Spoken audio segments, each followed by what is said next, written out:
आप जानते हैं कि कांग्रेस पार्टी राहुल गांधी जी के नेतृत्व में जब जब काम करेगी तो भारतीय जनता पार्टी बहुत आसानी से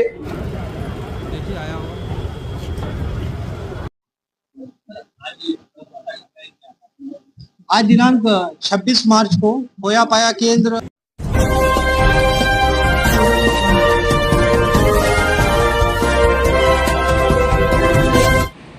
दोस्तों, उत्तर प्रदेश महानगर कानपुर से 3 खबरों के साथ करते हैं शुरुआत।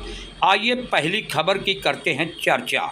दोस्तों, उत्तर प्रदेश के उप मुख्यमंत्री ब्रजेश पाठक कानपुर पधारे और उनका जोरदार भाजपा कार्यकर्ताओं ने जमकर किया स्वागत और सरकार के 8 साल पूरा होने पर उन्होंने सरकार के काम गिनाए।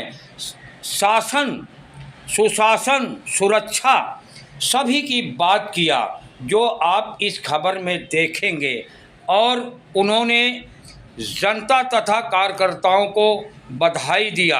कानपुर से चीफ ब्यूरो रुस्तम खान लगातार खबरों में से खबर निकाल के लाते हैं, आप देखेंगे आगे। भैया सर, जो कानपुर का उद्योग है वो बाहर जाने को तरस रहा है। मैं पूरी बात भैया एक बात सुन लेना, हमारी बात सुन ली हो और फिर आप क्योंकि स्वतंत्र पत्रकार हो तो सही निर्णय लेने हो। हम यूँ कहता है कि सरकार लगातार काम करती है और ये सुधारात्मक प्रक्रिया लगातार चली है। ये ट्रेन, जहाज, बस, सड़कें हमेशा बनी है, लेकिन हमारे 17 से आज हम 25 में बदलाव लाए पाए हैं। जमीन आसमान के लिए यूं बताओ तुम, हम आगे काम करीबा, हमको जा थोड़ी रहे। अभी 25, 30, 50 बरस भाजपा के रह गए और मोदी जी का रहक है। मोदी जी ना पूरे देश में, दुनिया में भारत का नाम पहुंचाएं कि नहीं पहुंचाएं। भारत के यहाँ पहले कौन कंप्यूटर लेते रहे। आज हम बताइए तुमका, रूस यूक्रेन में युद्ध चल रहा, हमारे लड़का हुआ फंसे यूक्रेन में, 4000 बच्चा फरे डॉक्टरी, कोई हिम्मत नहीं करी। मोदी जी ने रूस बात करी, यूक्रेन में बात करी। और पता है भारत का झंडा लगाई करे जब हुआ करे लड़का हमारी इंडिया के निकले, एक और पटाखा लो नहीं चलो, सुरक्षित घर लौटे कि नहीं लौटे, बताइयो भैया, लौटे कि नहीं लौटे। हम ये मनियत लौकी में नाखून घोंप के देख पाए, उसके लिए माँ बाप के बेटे बड़े हो रहे हैं। मैं वही कह रहा हूँ। आप ये बताइए, गांव में जाइए आप, गांव में मैं वही कह रहा हूँ, परिवर्तन आया है कि नहीं, ये इस बात को स्वीकार करिए। ये सतत प्रक्रिया है। जब तक एक एक नौजवान को, एक एक गरीब को पक्का मकान नहीं मिल जाता, एक एक नौजवान को हम रोजगार से जोड़ नहीं लेते, हम चैन से नहीं बैठेंगे। और लगातार हमारी सरकार बहुत जल्दी बनेगा। परिवर्तन आया है, आपको हाईवे दिख रहा होगा, आपको रिंग रोड दिख रही होगी, ढेर सारे काम बाकी है, उनको हम पूरा करेंगे। हम जनता के बीच में आ रहे हैं, जो कमियां रहेंगे उनको हम पूरा करेंगे और जिम्मेदारी के साथ कहता हूं मैं पूरा करूंगा। लेकिन ये तय है, मान के चलिए, हम सैफई की तरह नाच कानपुर में नहीं कराएंगे। ये भी कहो आप, हम बार डांसर नहीं लाएंगे, हम नाच नहीं कराने वाले हैं। हम भारतीय संस्कृति को, हमारे यहाँ आपको देखना है कि भारतीय संस्कृति का नजारा तो जाकर के महाकुंभ में देखिए, जहाँ 66 करोड़ से अधिक लोगों ने गंगा स्नान किया।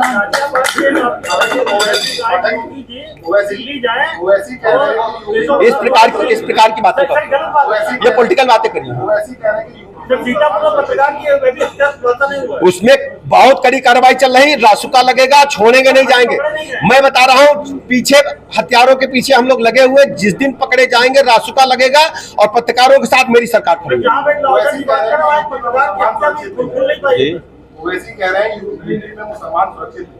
दरअसल ओवैसी जी को चिंता केवल उन्हीं की है और किसी की चिंता नहीं। ये बाबा साहब भीमराव अम्बेडकर के संविधान के तहत भारत चल रहा है। माननीय मोदी जी ने सबका साथ, सबका विकास, सबके विश्वास के आधार पर जन जन को जोड़ने का काम किया है। अब तो मोदी जी ने एक और बड़ा काम किया है। मोदी जी सबको साथ लेकर के चल रहे हैं और जन जन का भरोसा जीतने का काम करें। बहुत बहुत धन्यवाद।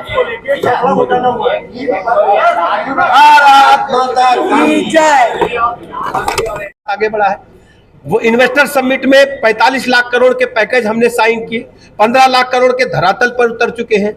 दुनिया की सबसे बड़ी मोबाइल फैक्ट्री सैमसंग स्क्रीन बनाती है, वो नोएडा में लगी हुई है। आज लखनऊ में ब्रह्मोस मिसाइल बन रही है। बुंदेलखंड में हम ये डिफेंस सेक्टर के साथ साथ हमने सौर ऊर्जा में बढ़ोतरी लाने का काम किया है। बुंदेलखंड में पीने के पानी के लिए तरसते थे, विंध्याचल में पीने पानी के लिए तरसते थे गर्मी के दिनों में। कानपुर के साथी पत्रकार मित्र बताएंगे कि 2017 से पहले कानपुर में अखबार में हमने पढ़ा था, निकला था कि ट्रेन से पानी आएगा।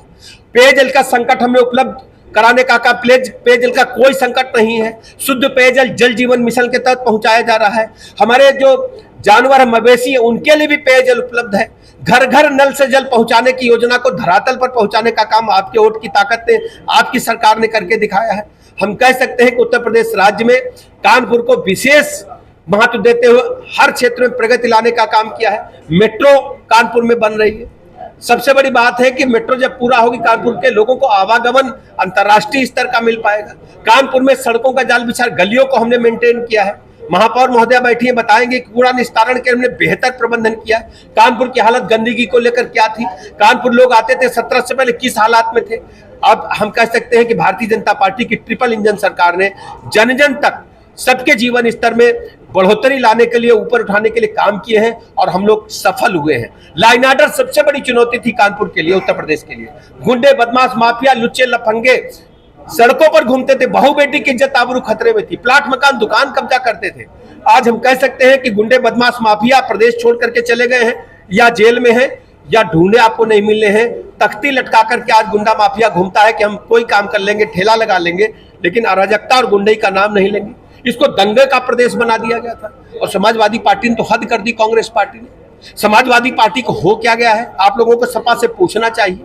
समाजवादी पार्टी के महाराष्ट्र के विधायक वो औरंगजेब का गुणगान कर रहे हैं। औरंगजेब आक्रांता था, भारतीय संस्कृति पर हमला किया, कत्लेआम किया, उसको महिमा मंडित किया जा रहा है। सनातन की संस्कृति को झुठलाने का प्रयास किया जा रहा है। इस प्रकार की हरकतों को स्वीकार नहीं करेंगे। समाजवादी पार्टी के सांसद पार्लियामेंट में अभी 4 दिन पहले बोले, राणा सांगा का अपमान करने का काम किया। समाजवादी पार्टी को उत्तर प्रदेश और भारत के लोगों से क्षमा मांगनी चाहिए कि भारत की संस्कृति में, हमारी सांस्कृतिक विरासत में हमारे योद्धा, हमारे वीर महापुरुष, जिनकी वजह से आज भारतीय संस्कृति जिंदा है, माननीय मोदी जी के नेतृत्व में चरमोत्कर्ष पर पहुंच रही है, उन हमारे महान योद्धाओं को, महान स्वतंत्रता संग्राम सेनानियों को अपमानित करने का ठेका समाजवादी पार्टी ने ले रखा है। उनको केवल तुष्टीकरण दिखता है, उनको जाति की राजनीति दिखती है। जबकि भारतीय जनता पार्टी की सरकार माननीय मोदी जी के नेतृत्व में सबका साथ, सबका विकास, सबके विश्वास के आधार पर जन जन का भरोसा जीत रही है। उत्तर प्रदेश का आम नागरिक मान रहा है कि लोगों के जीवन स्तर को ऊपर उठाने में हमारी सरकार ने कामयाबी हासिल की है और जन जन की सरकार है, गरीब की सरकार है, वंचितों की सरकार है। और ये सरकार वास्तव में गरीब आदमी के चरणों की सेवा करने वाली सरकार है, लॉ एंड ऑर्डर की सरकार है। और कानपुर के एक एक व्यक्ति का मैं हृदय से आभार प्रकट करता हूं। बहुत बहुत धन्यवाद। आप जानते हैं कि कांग्रेस पार्टी राहुल गांधी जी के नेतृत्व में जब जब काम करेगी तो भारतीय जनता पार्टी बहुत आसानी से काम कर पा रही है कि कांग्रेस पार्टी के नेता राहुल गांधी का कोई विजन ही नहीं है। कभी आपको वो जमीन पर बैठे दिख जाते हैं, कभी दाढ़ी बना लेते हैं, कभी जाड़े में टी शर्ट पहन के घूमते हैं। उनको वेस्टर्न कल्चर पता है और छुट्टियां मनाने नानी के यहाँ चले जाते हैं। अरे भाई, देश के लोगों के साथ कंधे से कंधा मिलाकर काम करना है। इटली को अब तो छोड़ दो भाई, विदेशी आक्रांताओं ने भारत को बहुत चूसा है। भारत के लोग अब इकट्ठा हो गए हैं, जाति धर्म संप्रदाय से ऊपर उठ करके महाकुंभ में सनातन का नजारा दुनिया ने देखा है। 66 करोड़ से अधिक लोग एक मंच पर आए, त्रिवेणी संगम पर इकट्ठा हुए, तब भी तरह तरह की ये लोग बातें करते हैं। इनको सनातन धर्म को चरमोत्कर्ष पर पहुंचाने का काम मोदी जी ने किया है। इनको मन में पीड़ा, पेट में पीड़ा हो रही है। जी, आप 8 साल की उपलब्धियों को गिना रहे हैं, सरकार गिना रही है, अगले से बोल रहे हैं कि 8 साल यूपी बर्बाद है। आप बताओ, आप तो इंडिपेंडेंट जर्नलिस्ट हो, जर्नलिस्ट सच्चा बोलता है, सही बोलता है। आप बोलो, इधर आओ मेरे बगल में, सच्ची बात है गलत है, सही बताओ, इधर आओ। आप बताओ, बदलाव आया है कि नहीं आया? बताओ भैया, ईमानदार बताना, बदलाव आया कि नहीं आया? गुंडा डराने की नहीं डराने? डराने। अच्छा, ये सड़क नाली स्कूल अस्पताल बढ़िया बना है कि नहीं? सही बताओ, एकदम गंगा कसम खाई बना है कि नहीं? सुनो, अच्छा सुनो, ये बात बताओ। लेकिन ये आप बताइए, हम तो तुमसे हामी भरा रहे हैं, बदलाव आवा है ना? नहीं, हामी तो जनता भैया, सब बातों से इनकार कर रहे हैं। अखिलेश यादव जैसे उनके पेट में पीड़ा, इनकार काहे के मारे कह रहे हैं, उनके पेट में पीड़ा है कैसे सत्ता मिल जाए, सत्ता की कुर्सी की भूख है और तुष्टीकरण की राजनीति हमेशा करी नहीं हुए। उनका देश की जनता से, प्रदेश जनता से कौनी मतलब नहीं है। अगर समाजवादी पार्टी का यहाँ लोकतंत्र में यहाँ देखी हो तो समाजवादी पार्टी में है कौन बताओ हमका। संविधान यो कहती है कि लोकतंत्र में यहाँ जन जन के यहाँ जोड़ के पार्टी बनाई गई है और पार्टी सबका लेके चली है। वही माँ कौन भाई और भौजाई, भतीजे और चाचा और कौनी पार्टी में बाहर का आदमी हो बताओ तो नहीं हमका। सर मैं सबसे पहले धन्यवाद दूंगा कि आपने कानपुर की धरती में पंडित गणेश शंकर विद्यार्थी धरती में पत्रकारों को सम्मान दिया, पहली चीज। दूसरी चीज सर, मैं श्यामनगर पुल पे जलती हुई कार, ये देखिए चलती हुई स्विफ्ट कार आग के गोले में हुई तब्दील और देखते ही देखते आग इतनी लंबी फैल गई, धुआं ही धुआं, चारों ओर खलबली मच गई। दोस्तों, कार में बैठे ड्राइवर ने कूद कर अपनी जान बचाई। राहगीरों ने पुलिस और फायर ब्रिगेड को फोन किया। देखिए एक रिपोर्ट। बताता चलूं दोस्तों, थाना चकेरी श्यामनगर पुल की ये घटना है दोस्तों, जो आप देखेंगे। कुछ बिना देरी किए हुए आइए तीसरी खबर की ओर भी आपको ले चलते हैं। दोस्तों, कानपुर कमिश्नरी हुए 4 साल हो गया दोस्तों, वर्षगांठ भी मनाई गई। इस अवसर पे आपने देखा होगा फ़ोन चोरी के मामले बहुत होते हैं, लेकिन पुलिस की जितनी तारीफ किया जाए उतना कम है। दोस्तों, वहाँ के जो कमिश्नर हैं अपराध शाखा की मैं बात कर रहा हूँ, काजिम आबिदी व उपायुक्त अपराध शाखा अंजलि विश्वकर्मा के द्वारा खोए हुए 55 से अधिक मोबाइल बरामद हुए और उन मालिकों तक पहुंचाए गए, जो आप इस खबर में देखेंगे। जो पुलिस कमिश्नर तथा मीडिया के सामने बाइट भी दे रहे हैं, मालिकों को फ़ोन वापस कर रहे हैं। देखिए आगे रुस्तम खान की एक रिपोर्ट।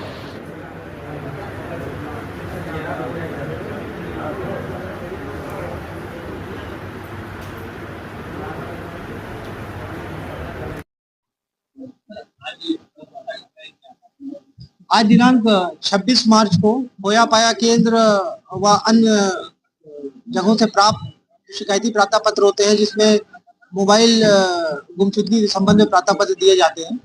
ये हम लोग को प्राप्त होते हैं। उसके बाद हम लोग इसको सर्विलांस पे लगवा करके इसकी मॉनिटरिंग करते हैं और आज टोटल 55 मोबाइल बरामद हुए हैं, जिनकी अनुमानित कीमत लगभग 10 लाख रुपए है। ये लगातार जैसे ही हम लोगों को मोबाइल गुमशुदगी की शिकायत प्राप्त होती है, इसके बाद हम लोग इसको सर्विलांस पे ट्रैकिंग पे लगवाते हैं और उसके बाद उसकी लगातार मॉनिटरिंग होती है और पूरी क्राइम टीम के अथक कड़े प्रयास के बाद ये मोबाइल बरामद हुए हैं। और आज जो इनके जो मोबाइल धारक हैं उनको बुला करके मोबाइल उनके सुपुर्द किया जा रहा है। नहीं, इसमें सभी तरह के, जैसे मैंने बताया है कि जो शिकायती पत्र होते हैं वो सभी माध्यम से हम लोग को प्राप्त होते हैं। इसमें अधिकतर मोबाइल गुमशुदगी के संबंध में होते हैं। कुछ जो क्राइम संबंधित होते हैं उनको भी हम लोग ट्रैक करते हैं और उनको भी हम लोग जो ओरिजिनल जो मोबाइल ओनर होते हैं उनको हम लोग वापस करते हैं और उसके आधार पर जो भी आवश्यक विधिक कार्रवाई होती है, यदि कोई क्राइम से सम्मिलित कोई मोबाइल प्राप्त होता है तो उसके आधार पर जो आवश्यक विधिक कार्रवाई होती है वो की जाती है। ये अनुमानित कीमत इसकी लगभग 10 लाख रुपए के आसपास है। टोटल 55 मोबाइल है, सारे स्मार्टफोन्स हैं, अलग अलग ब्रांड के स्मार्टफोन्स हैं। कुछ आज दिनांक 26 मार्च 2025 को होया पाया केंद्र के माध्यम से जो शिकायती प्रार्थना पत्र प्राप्त होते हैं, जिसमें बताया जाता है कि हमारा मोबाइल गायब हो गया है, हमारा मोबाइल गुमशुदगी जो दर्ज कराई जाती है। जो ओरिजिनल जो मोबाइल धारक होते हैं इनको ये मोबाइल प्रोवाइड कराया जाता है। टोटल 55 मोबाइल है। इनकी अनुमानित कीमत लगभग 55 मोबाइल बरामद किए गए हैं और जो मोबाइल धारक थे उनको आज बुलाया गया है, उनको उनके मोबाइल सुपुर्द किए जाएंगे इसमें जो हमारी जो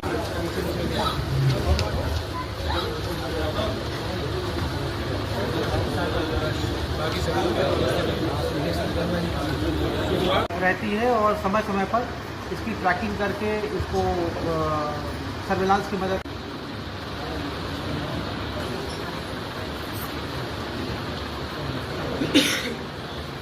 मनोज कुमार श्रीवास्तव, अभिषेक कुमार, नौमित साहू,